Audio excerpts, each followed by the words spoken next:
Part 4, Main Elements and Planning Approaches. We will discuss main approaches adopted for planning. First of all, we will discuss top-down approach. Authority and responsibility is centralized at the top. Top management determines the mission and develops strategies and plans of action to attain specified goals. The blueprint of the plan is passed on to lower-level employees who do not engage in the planning activities. The effectiveness of this technique is dependent on senior management's qualifications, experience, and competencies. Second is bottom-up approach. Lower-level managers are responsible for preparation and implementation of plans, make functional plans which are approved by top management. Third is composite approach. In this approach, lower and middle management are in charge of developing plans in accordance with the upper management's rules and boundaries. Every plan is subject to choose and discussion, and a middle route is picked to promote seamless plan execution. Fourth is team approach. In this approach, a team of managers having relevant experience and skills in various functional areas are assigned the job of planning, which are approved by the top management. Now we are going to discuss what is SWOT and STEEPLE analysis, these models used during the planning. SWOT and STEEPLE are two methodologies/models that work well for planning, but you must make some tweaks and alter these to meet your specific needs. The SWOT analysis or SWOT matrix is a popular management technique. It was invented by business consultant from USA named Albert S. Humphrey in 1960. SWOT stands for strengths, weaknesses, opportunities, and threats, and so a SWOT analysis is a technique for assessing these four aspects of your business. The diagram divided into two groups: internal and external factors.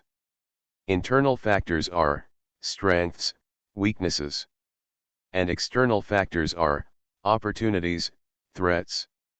I am going to give you here some examples as well, just for your knowledge. You can design your as per your requirements.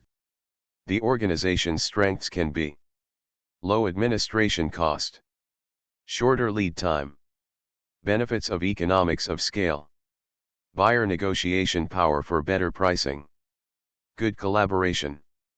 Weakness can be performance monitoring, keep supplier motivated. Opportunities can be develop in-house talent, development of new technology.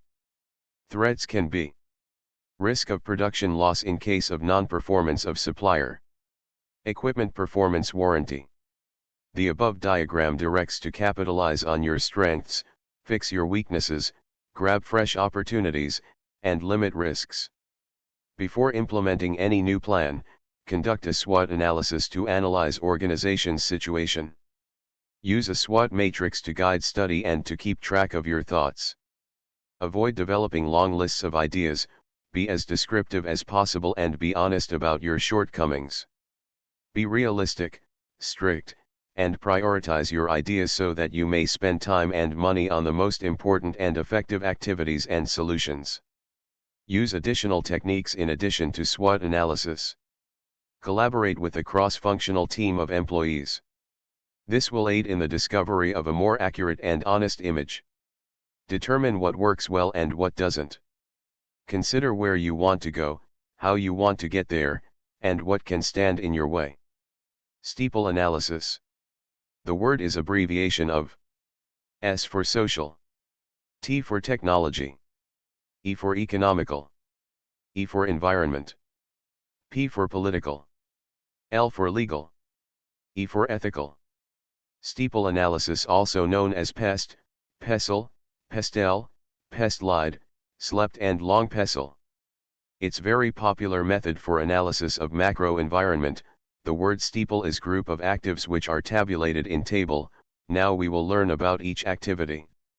S for social, culture, lifestyle, fashion, social mobility, income distribution, population growth. T for technology, automation, research, innovation, change in information technology. E for economical, inflation, employment policies, economic growth, consumer confidence, monetary policy. E for Environmental. Government regulation, climate changes. P4. Political. Government stability, government policies, global restrictions. L4. Legal. Taxes, policies, health and safety regulation, employment laws, industry competition regulations. E4. Ethical. Confidentially, reputations. Without such a tool, you tend to believe that the future will be similar to the present. Using an analytical approach such as STEEPLE guarantees that you are not shielded by your own microenvironment. It motivates you to investigate macro developments occurring outside of industries and organizations, and it prevents you from being caught off guard. STEEPLE assists us in identifying global megatrends to apply to our design strategy work. Megatrends are long-term trends that will unfold over the next 5 to 10 years. Every organization mainly focus on the 4 major types of planning as per below diagram. These are: Number 1, operational. Number 2, strategic planning. Number 3, tactical planning. Number 4, contingency planning. First of all, we are going to overview of operational planning. Operational plans are about how things need to happen, stated Max Story, a motivational leadership speaker, on LinkedIn. The mission's guidelines have been established. This form of planning often describes the company's day-to-day operations. Operational plans are sometimes referred to as one-time plans or continuing plans. Single-use plans are developed for events and activities that occur just once, such as a single marketing campaign. Ongoing plans contain problem-solving policies, rules for specific regulations, and procedures for a step-by-step process for achieving specified goals. Second type is strategic planning. Strategic plans are all about why things need to happen, Story explained. It's big vision, long-term thinking. It begins at the highest level with declaring a mission and creating a vision. Strategic planning entails a high-level assessment of the entire firm. It serves as the organization's foundation and will influence long-term decisions. Strategic planning might cover anything from the next 2 years to the next 10 years. Vision, purpose, and values are important components of a strategic strategy. Third type is tactical planning. Tactical planning are about what will happen, Story explained. There are numerous concentrated, specialized, and short-term plans at the tactical level, where the real work is done, that support the high-level strategic plans. Strategic planning is aided by tactical planning. It outlines the techniques that the business intends to employ in order to attain the goals mentioned in the strategic plan. Typically, the scope is smaller than a year and divides the strategic plan into practical portions. Tactical planning differs from operational planning in that tactical plans ask specific questions about what has to happen in order to achieve a strategic goal, whereas operational plans ask how the organization will do things in general to achieve the company's mission. Fourth type is contingency planning. When something unexpected occurs or something has to be modified, contingency plans are created. These plans are frequently referred to as a subset of planning by business professionals. In situations where a change is required, contingency planning might be beneficial. Although managers should anticipate changes when engaging in any of the basic forms of planning, contingency planning is critical when changes cannot be predicted. As the corporate environment grows more sophisticated, it becomes increasingly vital to engage in and comprehend contingency planning. Fourth type is contingency planning. When something unexpected occurs or something has to be modified, contingency plans are created. These plans are frequently referred to as a subset of planning by business professionals. In situations where a change is required, contingency planning might be beneficial. Although managers should anticipate changes when engaging in any of the basic forms of planning, contingency planning is critical when changes cannot be predicted. As the corporate environment grows more sophisticated, it becomes increasingly vital to engage in and comprehend contingency planning. Now we will discuss the advantages of planning. There are many, but we will overview here few of them. Without adequate planning, there will be no proper structure or direction. It outlines the objectives and methods for attaining them. Planning have many advantages, but I will discuss here few of them as follows. Advantage number 1. Attention on objectives. Planning assists in precisely defining the organization's objectives. The whole attention of management is focused on achieving such goals. Priorities in aims can exist, with significant objectives being tackled first and others following them. Advantage number 2. Minimizing uncertainties. Planning for the future is constantly done, nobody can precisely foresee what will happen, the business climate is always evolving. Planning is an endeavor to anticipate the future and plan things as effectively as possible. Planning reduces future uncertainty by basing judgments on past experiences and current conditions. Advantage number 3. Better utilization of resources. Another advantage of planning is that corporate resources are better used. All resources are recognized initially, and then activities are planned. All resources are put to the best use feasible. Advantage number 4. Economy in operations. The objectives are identified first, and then the best plan of action for accomplishing these objectives is chosen. There is an economy in operations because the operations chosen are better than the alternatives. The trial and error process is avoided, and resources are not squandered in making decisions. Economy is achievable in all aspects, including production, sales, acquisitions, financing, and so forth. Advantage number 5. Better coordination. Because the organization's aims are shared, all attempts are made to attain these goals through a collaborative effort by everybody. Duplicated attempts are avoided. Improved planning leads to better coordination in the organization, and which leads to better results. Advantage number 6. Encourages innovations and creativity. A better planning system should inspire managers to come up with innovative methods to accomplish things. It promotes inventive and creative thinking in managers, since they will consider numerous fresh ideas when planning. It is a method that will raise awareness for individual engagement and foster an open environment that will aid in the achievement of better outcomes. Advantage number 7.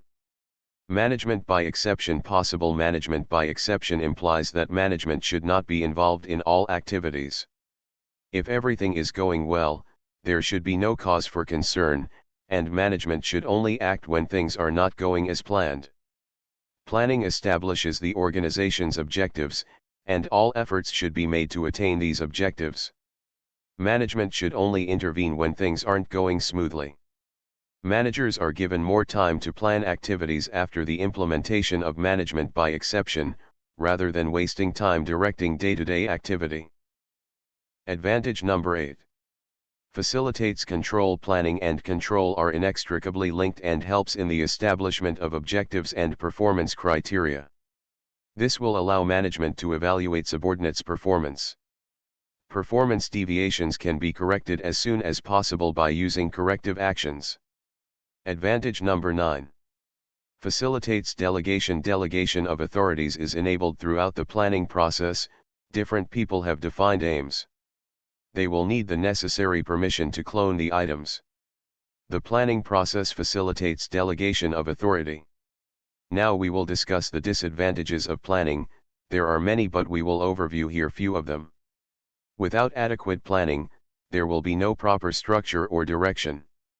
It outlines the objectives and methods for attaining them. Planning have disadvantages as well. We will discuss here few of them as follows. Disadvantage number 1. Lack of reliable data. The planners plan depending on numerous information and numbers presented to them. If the data on which judgments are based is untrustworthy, so will the decisions based on that data. If trustworthy information and numbers are not provided, planning loses its value. Disadvantage number 2. Time-consuming process. The time issue can sometimes diminish the practical value of planning. Preparation takes time, and actions on various activities may be delayed because appropriate planning has not yet been completed. Delays may result in missed chances. When time is of the essence, preliminary preparation becomes obsolete. When an immediate action is required, One cannot wait for the planning process to be completed. Disadvantage number 3: expensive. The planning procedure is highly costly. Greater sums of money are spent on obtaining information and testing potential courses of action. Sometimes the costs are so high that small businesses cannot afford to plan. Long-term planning is a luxury for most businesses due to high costs. The benefit received from planning should never be less than the cost of planning. According to Heinemann, the cost of planning should not be in excess of its contribution, and wise managerial judgment is necessary to balance the expense of preparing the plans against the benefits derived from them. Disadvantage number 4. External factors may reduce utility. External influences, in addition to internal issues, have a negative impact on planning. These elements might be economic, social, political, technical, or legal in nature. The overall national and international atmosphere also limits the planning process. Disadvantage number 5. Sudden emergencies. In the event of an emergency, fast response is required rather than previous planning. These circumstances may be unexpected. If emergencies are expected or occur on a frequent basis, then emergency preparation should be conducted as well. Disadvantage number 6. Planning may not work in a dynamic environment. Business environment, macro and micro factors, is very dynamic as there are continuously changes. It becomes very difficult to forecast these future changes. Plans may fail if the changes are very frequent. Disadvantage number 7. Resistance to change. The majority of people dislike change in general. Their apathetic attitude toward fresh ideas limits their ability to plan. According to McFarland, the main psychological hurdle is that CEOs, like most people, prioritize the now above the future. Not only is the present more guaranteed than the future, but it is also more attractive. In the corporate sector, resistance to change is a typical occurrence. Planning frequently indicates changes that the executive would like to overlook, hoping they would not occur. The concept that things planned for the future are unlikely to occur is not based on logic. It is planning that supports in reducing future uncertainty. Planning leads to rigidity. Once plans are made to decide the future course of action, the manager may not be in a position to change them. Planning reduces creativity. With the planning, the managers of the organization start working rigidly and they become the blind followers of the plan only. Disadvantage number 8. Planning does not guarantee success. Planning only provides a base for analyzing future. It is not a solution for future course of action. I hope you enjoyed this video, and before leaving, if you have not already subscribed this channel, make sure to subscribe, like and hit the bell icon to get updates when I post new videos. Provide your feedback in comments. You can download material from the below links under video.